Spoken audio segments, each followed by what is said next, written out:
sakadar caritaan Al-Qur'an sanajan teu dilaksanakeun di Indonesia jeung jauh kaharepan teh cek urang tapi Allah mah panteki sanu nyaho aya satria baja hitam datang ke Indonesia, woi ngajakan perang.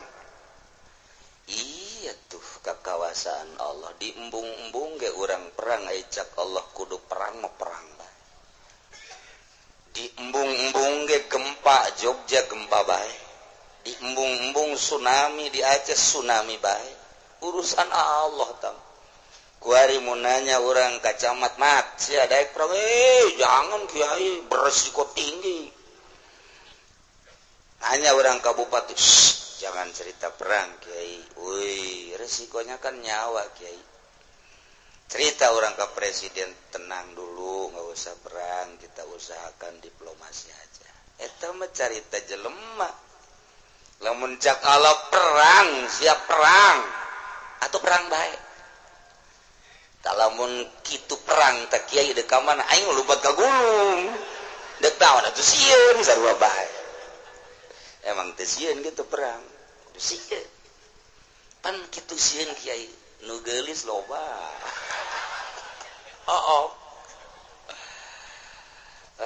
perang mah boro-boro inget kadu geulis atuh lamun ku Allah geus digerakeun perang ieu mah keur carita hukum Al-Qur'an minimal urang nyaho bae lah kadanan nerapkeun mah nyaho bae. Cicina nyaho gai bakal teu dipake mah di nagara jang urang mah. Ja salat ge eueuh anjuran ti pamarentah mah. Urang mah salat ja. Puasa sugan aya anjuran ti pamarentah ih hating teu saetiga-tiga. Naon si hating teh bahasa mana hating teh? Bahasa cinglu eta hating. Undang-undang ada pemerintah ngajakan ibadah tuh urang baik sebab di negara demokrasi kos di negara urang mah negara jeung agama terpisah negara pakai boga hukum sorangan agama dicekelan ku pemimpin masing-masing padahal mun urang ningali Al-Qur'an agama jeung negara teu bisa dipisah sebab undang-undang negara dilaksanakeun sesuai jeung aturan agama ketika agama henteu dikondisikeun secara praktis ku negara masing-masing lempang kos urang bae ge culco nunyin gereja di hareupeun masjid nunyin gereja di hareupeun musola nunyin kuil di hareupeun majelis taklim ribut pasti ngundang keributan sebab nu ieu embung diusik nu itu selalu musik sementara aturan undang-undangna kos kieu deres lamun nu sesuai jeung aturan geus memenuhi persyaratan nyieun gereja ieu mah di tengah-tengah mayoritas Islam cal nyieun gereja camat tanda tangan mui tanda tangan kerok aing mah ngomongna ge kerok jang make sorban mui atau kerok jaing tetangga urang kiai tanda tangan bah geura modar sia mui di sidang di hareupeun Allah engke pancena kiai kos kitu aing memang kos kitu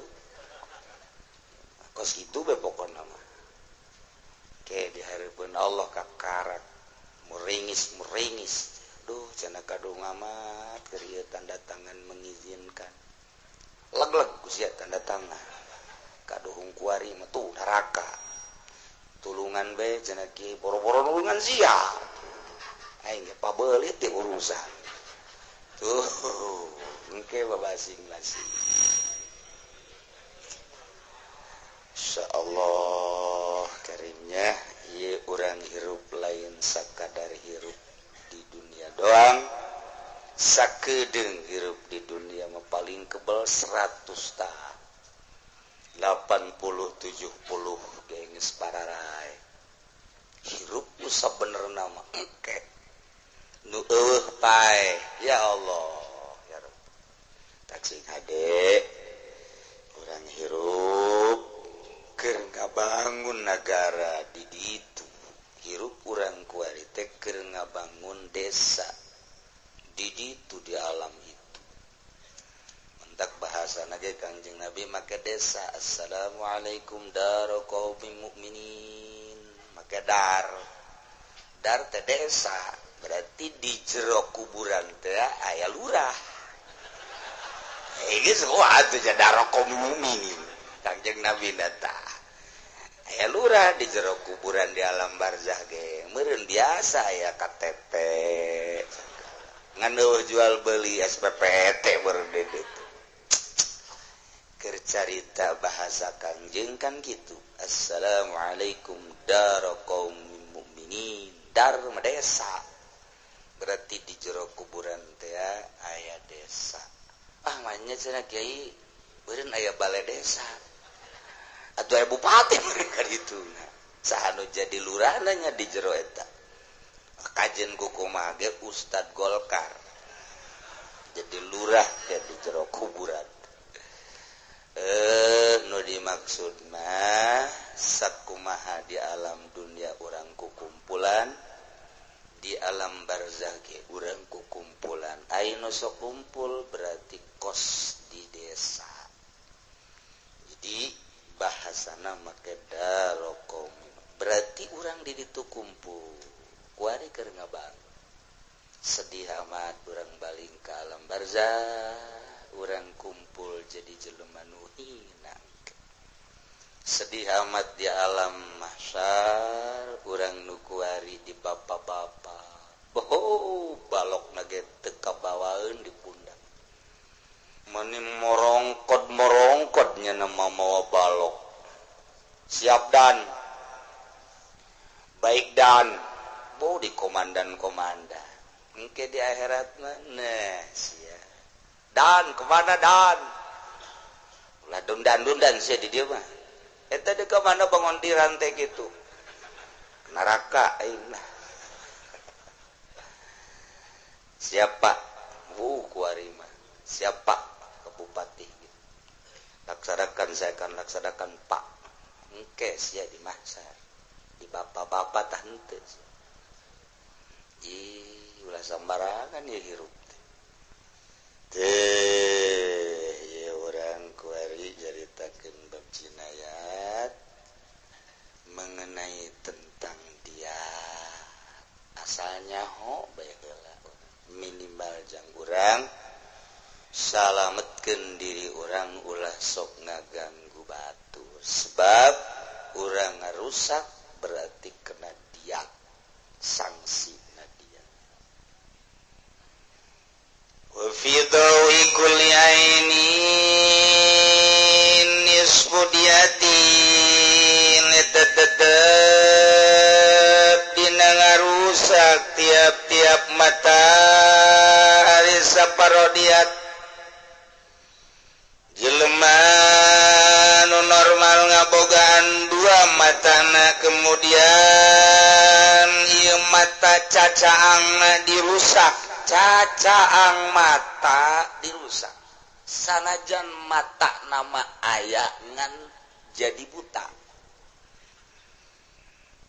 aya nu ngarusak matana aya nu ngarusak cacaangna tayyimat cacaang matana dirusak dijotos sehingga rabun lep teu neuli lain sambarangan jotosan berarti pasti menang di Ciomas angina meureun make lebur awi tambahan ku perah orai tambahan deui gitu kan di Ciomas mah baheula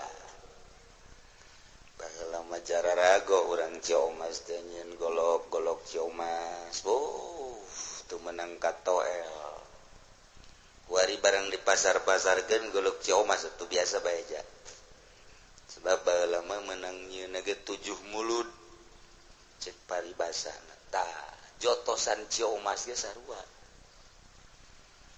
asal kena jotosan rabun buta nah ieu ngabutaan ngaleungitkeun cacaang mata ieu adalah saparodia mun dua mata dirusak dia sempurna tak sing ade urusan mata sebab tina mata ieulah urang ditaklid dua jelema teh anu paling vital hiji mata dua ceuli lamun aya jelema lahir ka alam dunia buta rata matana teu leuleuh ceulina teu ngadenge sama sakali kolostrum mah nya buta nya teu leuleuh teu kudu salat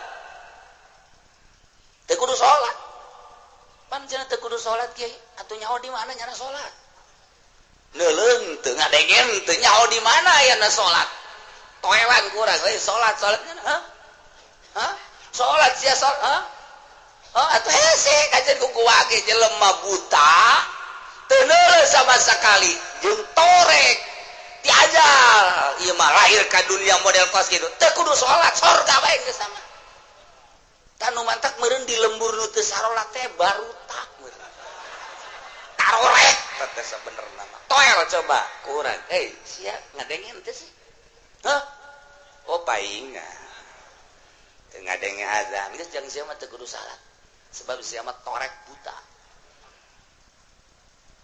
kan sia mah lain torek ceuli mah torek mata hate sia mah buta mata hate geus teu kudu salat teu kudu aing mah teu kudu aju atuh teu kudu mangke di neraka bae geus sia mah tah numantak dina surat hal ata 'alal insani hinum minad dahri lam yakun syai'an mazkura inna khalaqnal insana min nutfatin amsyajin nabtalihi faj'alnahu sami'an basira inna khalaqnal insana kaula nu agung ngadamel manusia min nutfatin tina cai mani tina sperma amsyajin nu dicampur cai mani lalaki jeung sperma awel opum awel nabtalihi ku kaula bakal dicoba aya perintah aya larangan faj'alnahu sami'an basira untuk mengetahui cobaan tersebut ku kaula manusia dibere sami'an ngadenge basiron jeung neuleuh kulantaran urang banyak neuleuh nya ngadenge atuh nu mantap ditaklid atawa neuleuh doang teu ngadenge neuleuh gerakan-gerakan nu salat wajib atawa teu neuleuh ngan ngadenge kadenge suara azan suara takbir dan lain sebagainya atuh wajib mun teu neuleuh teu ngadenge teu wajib salat surga tamang geus ketika ke di akhirat dikanarakakeun nyana bisa demonstrasi ka Gusti Allah Gusti kok abdi dikanarakakeun ya tuh kumaha aing selain kitu sanajan urusan anak kumaha Gusti tapi pan abdi di dunia teu salat sote teu neuleuh teu ngadenge nyaho di mana atuh ayana utusan Gusti teu nyaho di mana atuh ayana kiai nyaho di mana aya gerakan salat teu neuleuh jeung teu ngadenge tetep abdi protes abdi teu senang kudu dikanarakakeun surga cek Gusti Allah malaikat teu geus atuh ka surgakeun we tuh ka surga nu mantap ke maningan neuleuh atau maning buta urang mah sebenarnya mah kieu sih neuleuh hayang ngadenge hayang tapi embung salat tapi hayang ka sorga dibloon loon eta urang mah kuari alhamdulillahirabbil nu mantak di imah masing-masing datang ke pengajian teh ieu teh mun cara lele neangan cai oser hadena teu kapek-pek tah mun memang cai kapek-pek atuh geusah neangan cai mijah ngaranna cek cai oh tiis di imah masing-masing neangan titiis hayangnya ho bener mantap inna hadainahu sabila imma syakira inna hadainahu sabila kaula nuduhkeun kana jalan nu nuduhkeun Kangjeng Nabi para sahabat para wali sabab doang para ulama kadituna endek syakur atau kafur bersyukur berarti ibadah ka Gusti Allah kufur sabodo konon nya sabodonya make konon ini sabodo konon tuh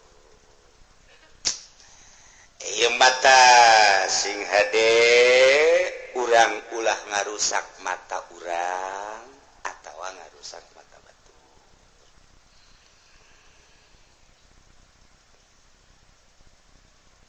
wa in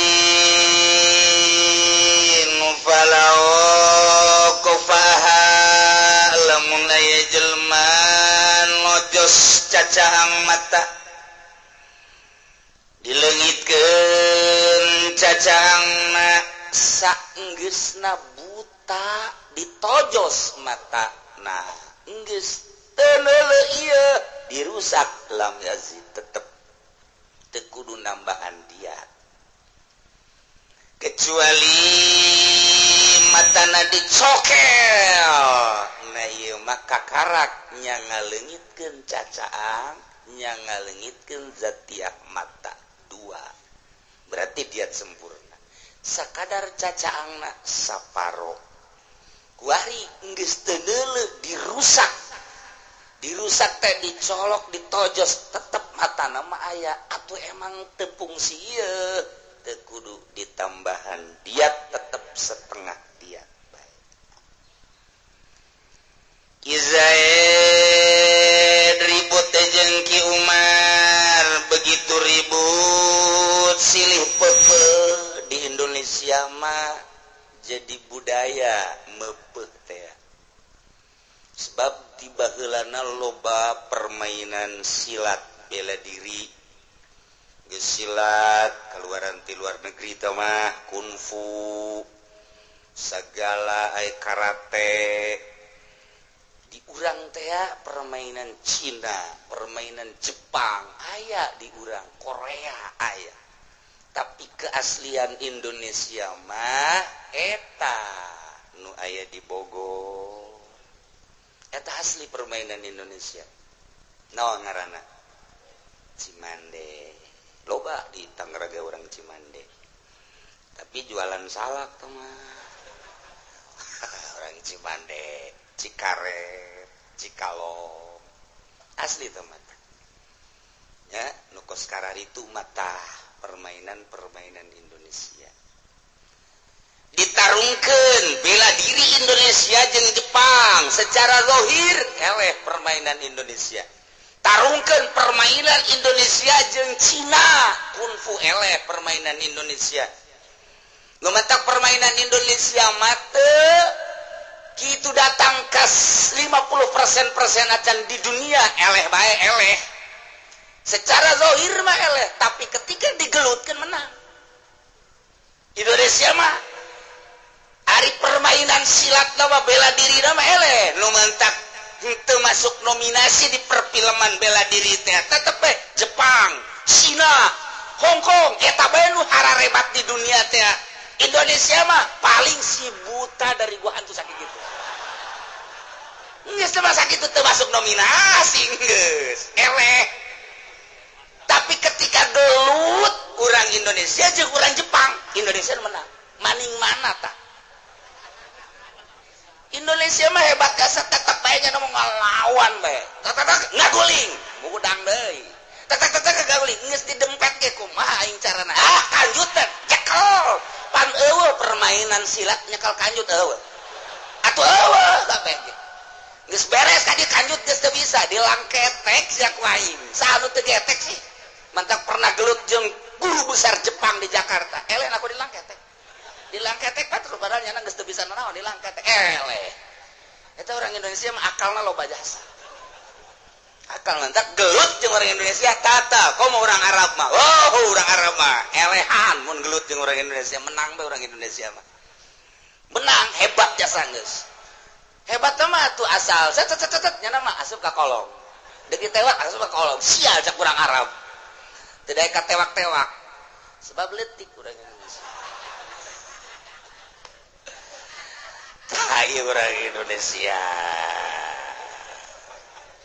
tetap termasuk nominasi di dunia termasuk ilmu persihiran ilmu sihir teh ditarungkeun di dunia emang teh ditarungkeun ilmu persihiran ditarungkeun tetap nu masuk nominasi ilmu sihir Amerika nomor 1 Inggris nomor 2 India nomor 3 Indonesia mah nomor 11 ilmu sihir na bae ilmu sihir mantak turun David ke Indonesia dek hiber dek naik ke Monas make hiber dan lain sebagainya lamun harita eueuh jagoan nu turun bakal terjadi atuh dikieukeun dicekel keusik jadi emas Amerika lain lalora dan lain-lain sebagainya tetap nu masuk nominasi dunia mah luar negeri Indonesia eleh ilmu persihiran tapi ketika salah lihirnyaan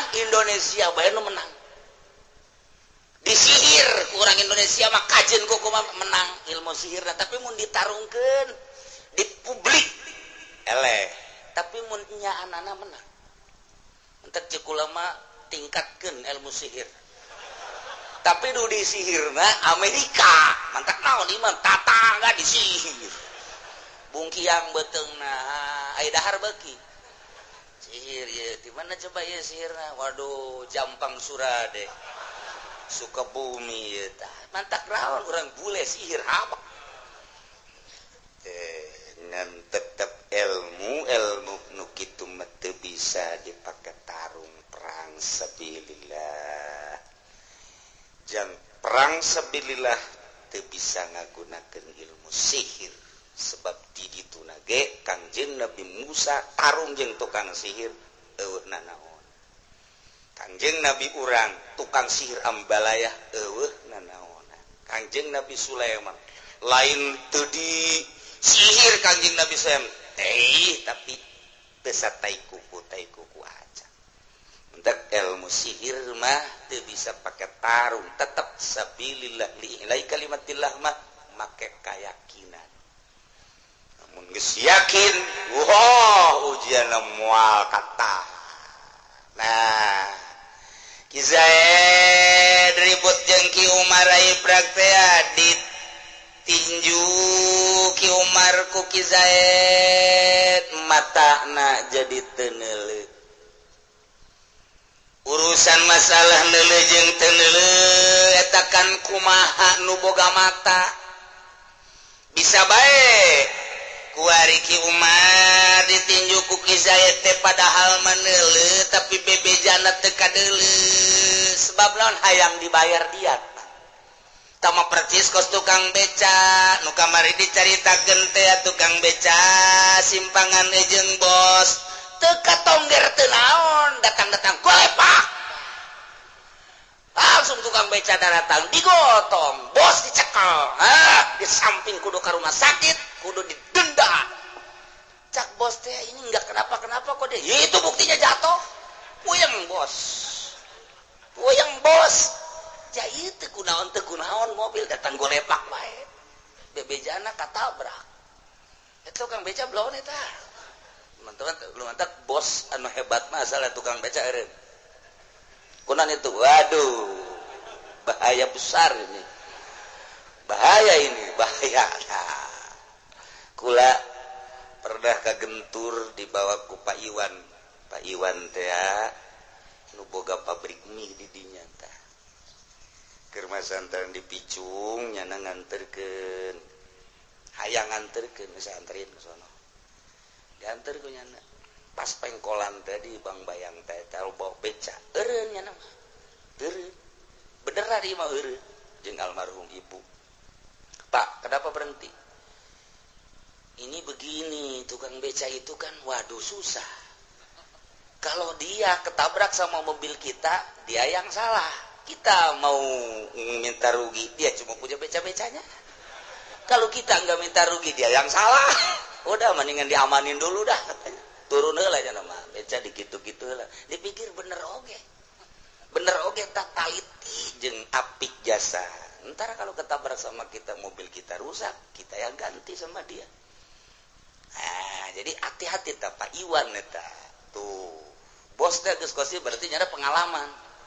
Lain sakali dua kali aing ye dikusurkeun ku tukang beca caker. Mata kula ngomong gitu bukti ta Pak Iwan. Nganter jeung kulaga itu barang datang ka Picung ke ditu. Musim hujan.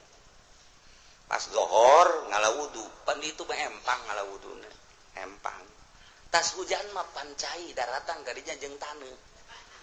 Kiruf. Kula mah biasa bae, Pak, wudu. Enggak sholat saya lah. Kenapa? Wudunya bagaimana? Ini suci wudunya. Waduh. Bisa sakit saya kalau wudu begitu sakit. Enggak ada air lagi, enggak ada. Ini cuma air ini. Kok begini ya sakitnya? Udah, kalau belum bisa wudu seperti ini belum jadi santri, Pak. Ayo wudu. Kapaksa nyana wudu. Wah, bari perem-perem ge. Resep aya jeung bos kos kitu tah. Teu pangalaman nyana. Encan dibawa ka Kubang ka ditu. Ka Kubang mah kumaha emang? Empangna gede di dinya. Teh, ngising di dinya. Didinya mandi di dinya. Hayu sia. Ujian nanyana, moal ka teureung gini ya. Hese, nah eta di Cianjur teh kos kitu. Di Cianjur teh kos kitu lalaguana. Sarua jeung di Garut baheula. Ngan kuari walataran China geus eueuh, ya hese. Taya pengakuan Ki Umar bisa bae padahal teu buta, tapi ngaku buta. Nu mantap dipermasalahkeun. Fa ini zawalau lamun Ki Umar ngaku leungit dedeleuanana tah ieu teu bisa langsung diterima bae pengakuanana. Tetep kebenaran anak ieu teh kudu diteliti nya atawa henteu bahwa nyana bener buta. Lamun memang bener buta, bayar dia. Lamun henteu ngaku buta, kan rugi sepihak. Nah, ku aya sakitu angsongkeun. Ka mana angsongkeunana? Suila ahlul hubrati. Ahli waspada, ilmu kedokteran ku ari geus loba di urang. THT. Telinga, hidung, tenggorokan, teu asup mata moreng. Aya khusus dokter mata, dokter gigi. Masukkeun ka dokter Aini Jakarta, rumah sakit Aini. Bisa teh nyieun rumah sakit Aini. Aini teh mata, berarti baheulana urang Arab tak kajen hukum lagi. Rumah sakit Aini di Bandung mah Cicendo, lain deui teh mah. Padahal mata kene Cicendo, ai di Jakarta mah Aini. Berarti pinteran orang Jakarta. Tah, angsongkeun ka dokter atawa ahli mata di kampung dunyahoeun soal permataan. Biasana perguruan penca. Perguruan penca teh nyaho ka mata nu bagus mata setengah bagus mata burem nyahoeun cenah. Mata lamun enggeus itu dididik 50% ieu budak permainanana. Jang supaya kadele jelema anu sing serbit di sisi di tukang dipereuhan ku kadongdong dipereuhan lamun masih kena kuat bae ditotongkeun kadongdong ai sia berbagai pereuh sesuai jeung aturan ilmu perguruan silat pokoknya macam-macam aya nu ateul karasana aya nu perih ka sana, aya nu nyeri ka sana, aya nu nolol ka sana. Wah. Bertahap nyahueun nyana. Nu mantak teu meunang neuleubayangan lamun geus dipeureuh ku perguruan silat atau bela diri teu meunang aya bayangan. Teu meunang nyana mah. Liwat aya bayangan sak orenganan kocapi sial. Geus buah batur kocapi batur asal aya nu karasa dicokot bae. Cak nyanda jakadeuleuh kadenge bayangan horeng maling. Tak eta teu meunang aya bayangan. Nyahoeun teh perguruan mah perguruan. Oh, mata kurang hebat ieu. Peureuhan. Bertahap. Tah kuari mah tarolah ilmu medis kedokteran, ahlul hubroh. Ahli waspada sagala rupa ge aya ahlina. Kajen teh kumaha ge teu bisa dibodoa. Jelema ieu kena pukulan, aya nu kena pukulan leungeun memarna model kos kitu. Aya nu kena pukulan benda batu memarna kos kitu. Aya nu kena pukulan teh besi memarna kos kitu. Ahli hubroh teh geus nyahoeun. Geus nyahoeun benda-benda anu datang ka awak teh nyahoeun. Nu mantak aya jelema disinahan, isom. Eta hasil pisumna teh kanyahoan. Apakah ieu rusakna alat wanita? Alat wanita teh naon ngaranna sih nu sabenerna? Aing izin ngomongkeunana tah. Eta mah teu bisa beta. Hiji teh mah teu bisa tah mah. Eta belah pokona. Tah eta teh kanyahoan apakah ieu rusakna ku curug? Apakah ieu rusakna teh ku terong? Apakah ieu rusakna teh ku naon gitu ngaranna bonteng? Apakah ieu rusakna teh kitu ku alat laki-laki kanyahoan ku ahli hubroh mah. Teu asal rusak bae. Boho atuh geus canggih ku ari mah moal bisa dibohongan. Sejuta kali menghelak. Ini mah bukan oleh alat, tetapi ini mah oleh dia sendiri. Cuman saya hadir misalnya nyana ngasukeun sorangan, make naon? Make terong misalnya. Dipisum. Terong bisa kieu. Ikeur carita ahlul hubroh. Ieu ngomong aju ka mana bae lah neng. Keur carita ahlul hubroh. Jadi ahli waspada jitu jada teh tetap memarbege kanyahoan apakah ieu ku leungeun, apakah ieu ku batu, apakah ieu ku besi bakal kanyahoan. Tah eta ge sarua rusakna alat vital wanita ieu kunaon? Hasil pisuman bakal kanyahoan. Ahli hubroh anu nyahoana jitu tentang kos karitu. Nah ieu ge buta teh ya ka ahli hubroh. Kanyahokeun heula ku ahli hubroh. Ieu teh memang bener buta apa henteu? Sok kamata. Aya alatna ku ari mah. Urang endeu nyeun kacamata bae aya alat. Kanyahoan min sabaraha plus sabaraha kanyahoan. Apakah ieu teh min apa plus apa katarak kanyahoan. Apakah ieu urat sarafna geus terganggu anu geus teu bisa diolah deui ku dokter geus kanyahoan. Geus aya alatna khusus. Oh, ieu mah geus teu bisa kajen kumaha sebab putus urat sarafna geus kanyahoan. Tah, kuari make alat eta ahli hubroh ngaranna. Hiji tah, lamun cek ahli hubroh oh bener buta, berarti bisa dipercaya. Geus pengajuan Ki Umar di meja hijau di hareupeun jaksa meminta dakwaannya supaya dipercaya bahwa dia atas tinjuan Ki Zaid buta. Ini adalah dibenarkan setelah diangsongkeun ka ahli hubroh. Apa itu diangsongkeun? Setelah diangsongkeun ka ahli hubroh mah can bisa. Hiji. Karena kesulitan soal ahli hubroh mah aya deui cara lain di antarana kumaha? Yumtahan atau dicoba bae dicoba. Zaid, Umar, ya. Betul kamu tidak melihat? Sama sekali tidak. Asalnya, wow, cekas. Lu kalau mau bahasa Melayu atuh. Kalau mau Sunda. Ya udah, pokoknya sejadi-jadinya aja saya malah bahasanya. Aslinya bahasa mana lu? Saya aslinya mau. Oh, koek. Nah, Umar, ya betul. Kamu tadinya melihat, wow, terang Pak. Sekarang gelap gulita Pak.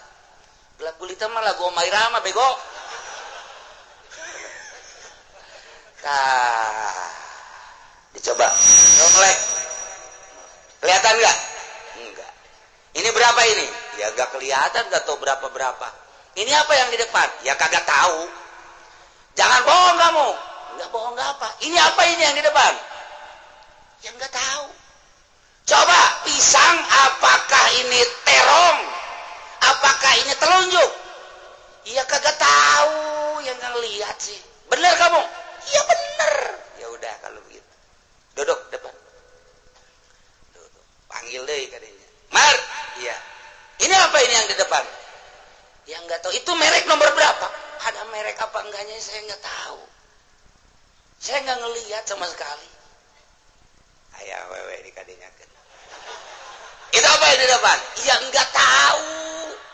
Ya nggak tahu bahasa mah. Ini manusia apa kucing? Nggak tahu. Ya udah kalau gitu. Duduk. Ditenangkan lah. Kamu lapar ya? Kalau lapar iya. Soalnya laparnya kan itu bukan urusan mata Pak, lapar mah. Urusan di perut Pak. Ngelihat nggak ngelihat tetap lapar Pak. Tadi emang nggak makan uduk dulu, 2 piring Pak. Makanya sekarang agak ngantuk-ngantuk dikit Pak. Lu mah memang watak kali. Ya ngajinya juga nggak dilaksanain ini di negara udah saya mah sambil nundutan aja. Jangan nundutan, ngantuk. Nundutan itu apa itu? Bahasanya kamu nggak beres. Nggak diaku negara kamu. Segala nundutan segala apa. Ya udah ngantuk-ngantuk atulah. Nah, kasih. Kamu mau makan apa? Ya terserah yang mau ngasih. Sebab saya mah nggak ngeliat. Bakso mau. Somai juga mau. Martabak juga mau. Semua aja Pak. Wah, lu berambosa kali. Aduh, iwa hakim ke sarua. Hakim yang nu di hakimanana sarua bahasana teu beres kabeh. Segala ya rambosa, segala naon. Bapak di hakim bahasa rambosa tuh. Nah, udah makan aja, udah makan ya. Makan. Tenang kan berarti ditenangkeun heula tadek nyidang teh teu meunang lapar, teu meunang hayang ngising, teu meunang hayang kiih, teu meunang ngantuk. Jadi mutus hukum teh kudu keur tenang. Teu meunang gurunggus beusi salah. Umar, ya. Nah, kuari hakim mawa kalajengking. Kalajengking dikahareukeun atawa seuneu. Nyanana kudu keur tenang supaya bahwa ieu teh lain dilalaga. Lamun kanyahoan ieu dilalaga atuh nyana ge tetep bae tenang kadeleuna tetapi kos nu bebeneran. Nah, Tenden di tempat kamu sekarang berada di mana ini Umar? Yang nggak tahu. Ini ada di tempat sendiri kamu, di tempat yang jarang didudukin manusia. Atuh kenapa saya ditaruh di sini? Ya nggak ngelihat ini. Atuh nggak ngelihat juga Pak. Amanin saya. Udah, kamu udah duduk situ sendiri. Pak, tuh jangan sendiri. Saya takut. Takut kenapa? Takut ada kamang-mang. Katanya nggak ngelihat. Atuh kan nggak ngelihat Pak kamang-mang kayak kuntilanak. Oh iya Pak ya. Iya tuh blon kamu. Tenang. Nah, kuari supaya alami ulah asa dilalaga angsongan kalajengking. Nyana teh usah ulah asa dilalaga sebab lamun dilalaga mah tetep nyana menghelak. Ieu mah kulantaran geus dibejaan tempatna jarang didiukan. Ieu geus kebol, kamar ieu kosong, bahkan tilok di sapuan-sapuan acan. Tilok dipel nyana ge boga rarasaan asana aya kalajengking ya cekeuna atawa aya kalabang ya. Minimal aya orekoro sakira ieu. Wah, dina hate kan kos itu tah. Dilalaga mah tetep dilalaga angsongan kalajengkingan ulah seperti nu dilalaga. tak lamun diangsongan kala jengking dikadekedakeun manehna kaget berarti bohong butana atau dibere seuneu tina beusi waduh sono berarti heuleus ya goblok kagetkeun dia kala jengking atau orai naon bae geus orai ke kala jengking ke kalabang ke supaya nyana kaget begitu di sisi ka dia orai goblok kadena ge aing sorangan cek saha pokona aing eta orai nang bapak emang nang bapak berarti sia heula goblok henteu bae tadi sia ngomong ampura cek ngabohong sia ngadakwa bahwa cek sia cenah teu deuleu buktina sia dibere orai sugan teh lain ngalalaga bapak itu cara aing pak tuan kadeuleu orangna hideung apa putih teh nyaho jatuh kadeuleu bohong sia tadi ngomong orai hideung pak padahal mah oraya nang meuli di sisi jalan ieu nyaho kitu mah kula moal cek berarti neuleuh bohong berarti kan guys bebeja sia neuleuh kan berarti sia ngabohong ya hayang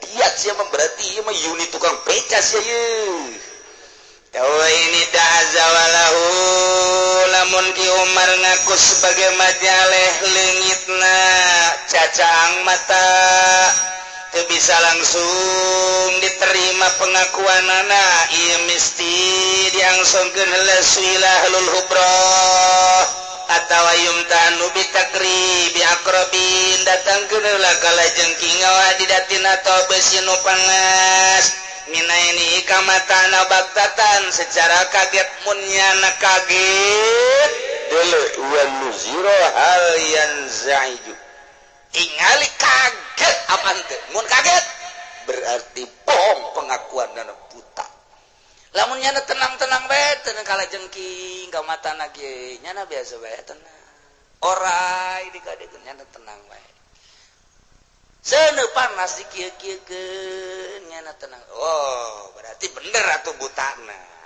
tama bener tambah atawa duit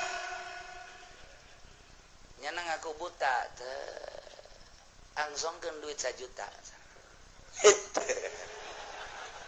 naon sia duit ieu cek emang kadeuleu duit mah kadeuleu cek berarti sia bohong goblok sia nah ya hakim kumaha bae carana ieu mah ngan sakadar ngajalanan ulama ngan sakadar ngajalanan coba kagetkeun bere coba oomean bere coba panyingsieunnan nyana kaget apa henteu lamun bener-bener nyana teu kaget berarti bener teu neuleuh tapi lamun nyana kaget berarti nyana neuleuh tinggal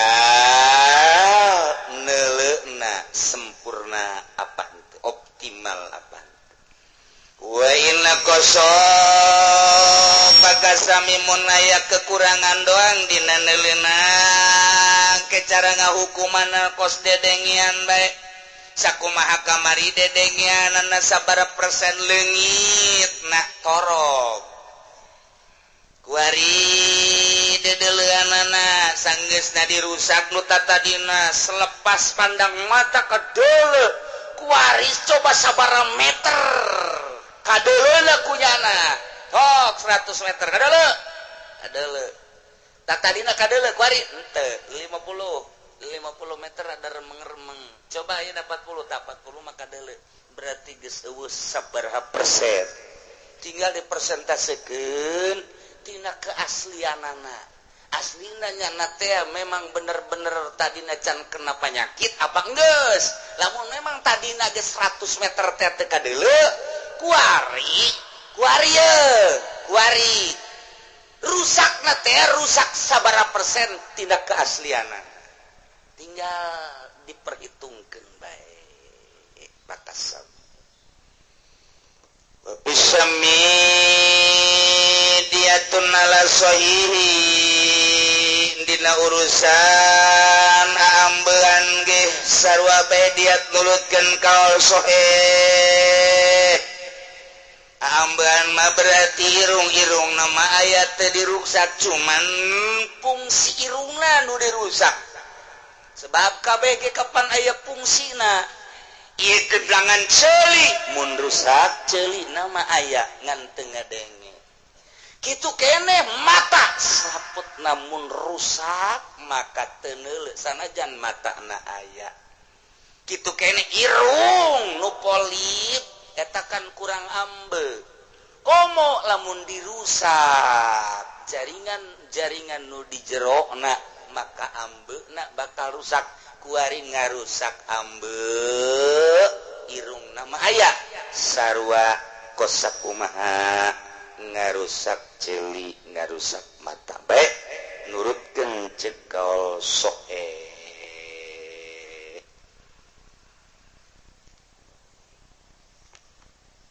wa fil kalami